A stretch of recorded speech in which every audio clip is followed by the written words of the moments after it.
किसान भाइयों नमस्कार। मैं डॉक्टर MP मंडल, सहायक प्राध्यापक सह कन्या वैज्ञानिक, भोला पासवान शास्त्री कृषि महाविद्यालय पूर्णिया में पदस्थापित हूँ। मेरा आज का विषय सीमांचल क्षेत्र में औषधीय एवं सघन पौधे की खेती की संभावनाएं एवं किसानों की आर्थिक उन्नति। नमस्कार, आप सभी का स्वागत है। आज हम एक बेहद महत्वपूर्ण विषय पर चर्चा करेंगे। सीमांचल क्षेत्र में औषधीय और सघन पौधों की खेती की संभावनाएं और इसके जरिए किसानों की आर्थिक उन्नति। सीमांचल क्षेत्र जो बिहार का एक महत्वपूर्ण हिस्सा है, यहाँ के जलवायु और मिट्टी की विशेषताओं को देखते हुए औषधीय एवं सघन पौधों की खेती की अपार संभावनाएं हैं। यह क्षेत्र प्राकृतिक रूप से समृद्ध और यहाँ के किसानों के पास इस कृषि क्षेत्र में नई दिशाओं की ओर अग्रसर होने का सुनहरा मौका है।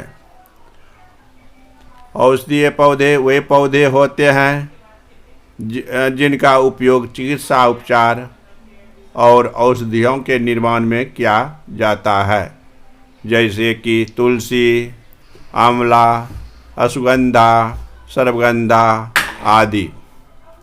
वही सघन पौधे वे होते हैं जिनका उपयोग सुगंधित तेल और सौंदर्य प्रसाधनों के निर्माण में किया जाता है, जैसे कि geranium, lavender, lemon grass, Mentha आदि। इन पौधों की मांग बढ़ रही है, खासकर स्वास्थ्य और सौंदर्य के क्षेत्र में, जिससे किसानों को एक नया और अस्थायी आय स्रोत मिल सकता है। सीमांचल क्षेत्र की जलवायु, जिसमें नमी और मध्यम तापमान होता है, औषधीय और सघन पौधों की खेती के लिए अत्यंत अनुकूल है। इस क्षेत्र की मिट्टी भी पौधों की विविध प्रजातियों को अच्छी तरह से सपोर्ट करती है। वर्तमान समय में परंपरागत खेती के साथ साथ औषधीय और सघन पौधों की खेती का सम्मिलन एक नई दिशा दे सकता है। सीमांचल क्षेत्र में औषधीय पौधों की खेती की बड़ी संभावनाएं हैं। यहाँ पर आंवला, तुलसी, अश्वगंधा और गिलोय जैसे पौधों की खेती बहुत लाभप्रद हो सकती है। इन पौधों की बाजार में भारी मांग है, विशेष रूप से आयुर्वेदिक उत्पादों और औषधियों में। आंवला विटामिन C का सबसे अच्छा स्रोत है और इससे बने उत्पादों की निरंतर मांग रहती है। अश्वगंधा एक प्रसिद्ध औषधीय पौधा है जो शारीरिक और मानसिक ताकत को बढ़ाने के लिए जाना जाता है। इन पौधों की खेती न केवल सीमांचल के किसानों के लिए आर्थिक उन्नति का एक माध्यम हो सकती है, बल्कि इससे आयुर्वेदिक उद्योग को भी बढ़ावा मिलेगा। सघन पौधों की खेती भी सीमांचल क्षेत्र में बहुत ही फायदेमंद हो सकती है। जिरेनियम, लेमन ग्रास और पुदीना जैसी फसलों की खेती से किसानों को अच्छा मुनाफा हो सकता है। इन पौधों से निकाले गए तेलों की मांग बढ़ती जा रही है, खासकर सुगंध और कॉस्मेटिक उत्पादों के लिए। इसके साथ ही अरोमा थेरेपी और प्राकृतिक उपचार के बढ़ते चलन ने सघन पौधों की मांग को और बढ़ा दिया है। सीमांचल क्षेत्र के किसान इस अवसर पर लाभ उठा सकते हैं और इन पौधों की खेती को अपनाकर अपनी आर्थिक स्थिति को सुदृढ़ कर सकते हैं। औषधीय और सघन पौधे की खेती के फायदे क्या है? इन पौधों की खेती में कम लागत आती है और इनसे अधिक मुनाफा प्राप्त किया जा सकता है। परंपरागत खेती के मुकाबले इन पौधों में रोग और कीटों का प्रकोप भी कम होता है। औषधीय और सघन पौधों से प्राप्त उत्पादों की बाजार में लगातार मांग रहती है, जिससे किसानों को निरंतर आय का स्रोत मिल सकता है। सीमांचल क्षेत्र की जलवायु इन पौधों के लिए बहुत ही अनुकूल है, जिससे उत्पादन अच्छा होता है और किसानों को बेहतर परिणाम मिलते हैं। इन पौधों की खेती से न केवल किसानों को लाभ होता है, बल्कि इससे आयुर्वेदिक और स्वास्थ्य उद्योग को भी बढ़ावा मिलता है।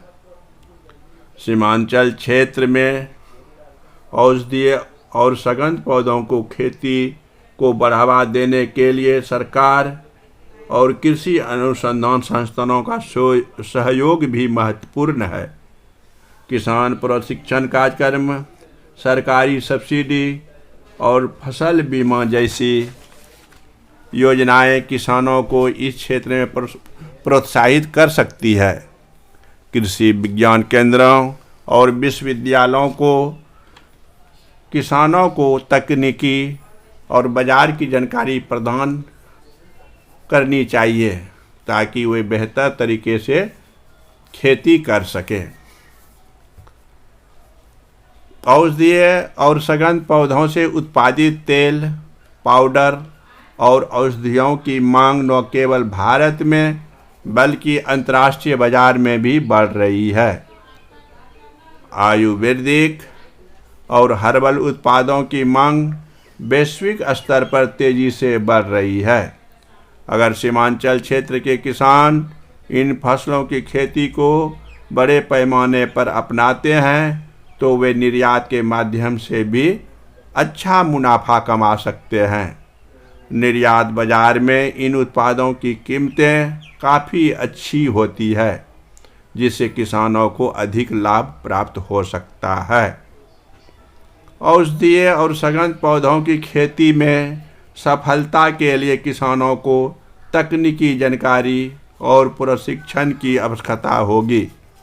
कृषि विज्ञान केंद्र और स्थानीय सरकारें किसानों के लिए कार्यशालाओं और प्रशिक्षण कार्यक्रमों का आयोजन कर सकती है। इन प्रशिक्षणों में किसानों को इन पौधों की खेती के सही तरीक़ों, फसल प्रबंधन, बाजार की जानकारी और उत्पादों के मूल्य वर्धन की जानकारी दी जाएगी। किसानों को सीधे बाजार तक पहुंचने के लिए जागरूक होना पड़ेगा। इससे वे बिचौलियों के चंगुल से बच सकते हैं और अपने उत्पादों का सही मूल्य प्राप्त कर सकते हैं।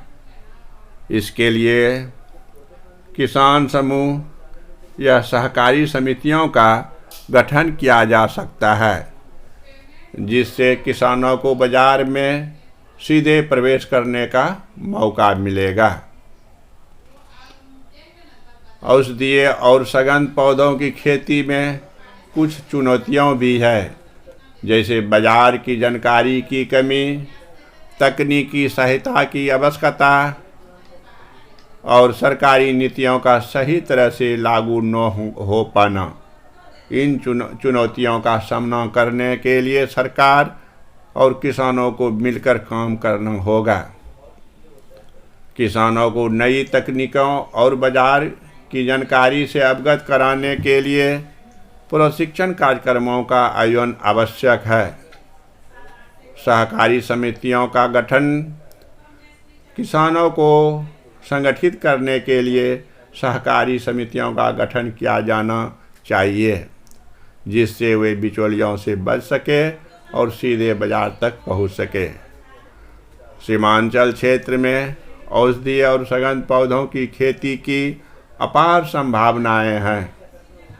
सही जानकारी, तकनीकी सहायता और बाजार में सही पहुंच से इस क्षेत्र के किसान अपनी आर्थिक स्थिति को बेहतर कर सकते हैं।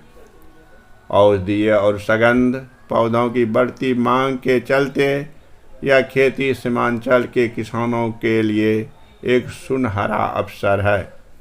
इसके माध्यम से वे परंपरागत खेती से हटकर कुछ नया कर सकते हैं और आर्थिक रूप से मजबूत हो सकते हैं। साथ ही इस दिशा में सरकार और संस्थानों की भूमिका भी अत्यंत महत्वपूर्ण है। धन्यवाद। उम्मीद है कि यह जानकारी सीमांचल क्षेत्र के किसानों के लिए उपयोगी सिद्ध होगी। यदि आपके कोई सवाल है या आप इस विषय पर और जानकारी चाहते हैं तो कृपया हमें बताएंगे। धन्यवाद।